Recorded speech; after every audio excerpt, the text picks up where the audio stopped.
Ellen and Laurie LaPointe, nieces Stacy, Mark, Melissa, Tony, Jana, and their children remain to continue his memory. His brother, Tom, passed before Richard in 2010.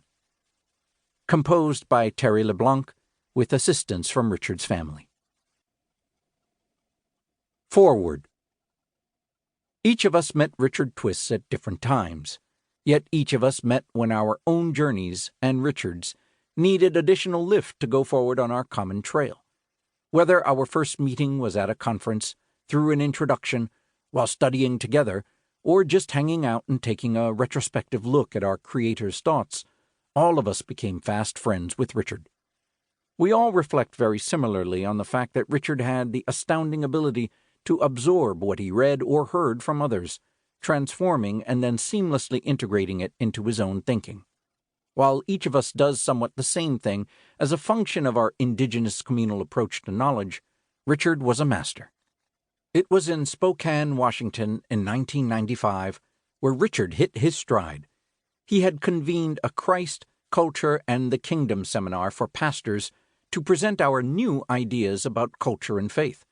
When the conference ended and all the attendees had departed, we turned to one another amazed that non-Indigenous pastors were keenly interested in what we had to say.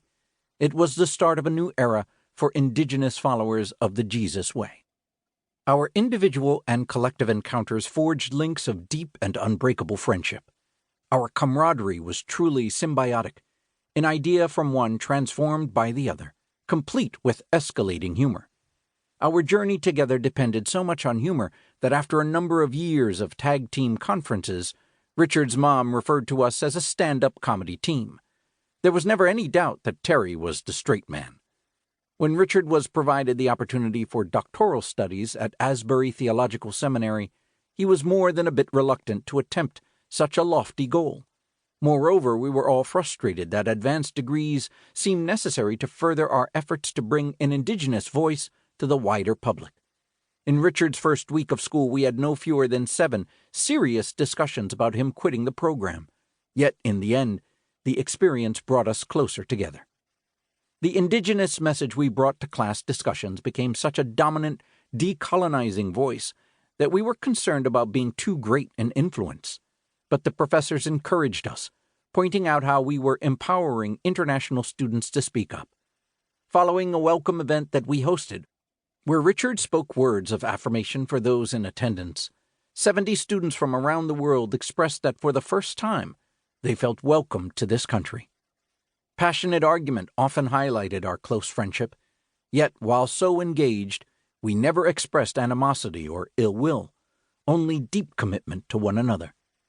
Just before his passing, for example, an argument raged over Richard's attempt to nuance the definition of syncretism in this, his last book.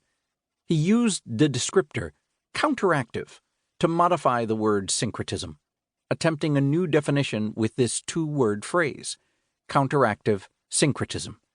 We told him it was needless confusion. This hybrid phrase just didn't correspond to the simple definition of syncretism. A lot of food for thought like this came to him in deep discussions over many lattes.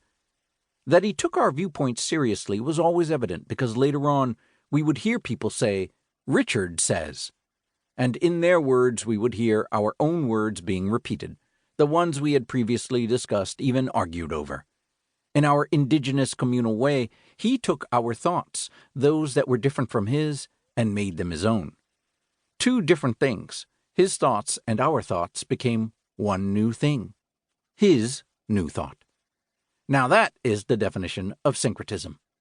His nuancing of the word syncretism is still not what we might agree with, but we think he would just laugh at this non-endorsement of one of our best and deepest friends. Richard was enigmatic. On the one hand, as he made clear in the closing years of his life, he was a common man, yet undoubtedly in many ways he was not. He became, for many in the wider Indigenous community, the voice of one crying in the wilderness, inviting believers to make straight paths for people to find Jesus. Denominational and doctrinal competition that encroached on his early experience of faith set Richard up to return to the simple message of Jesus, a highly energized story of a Jesus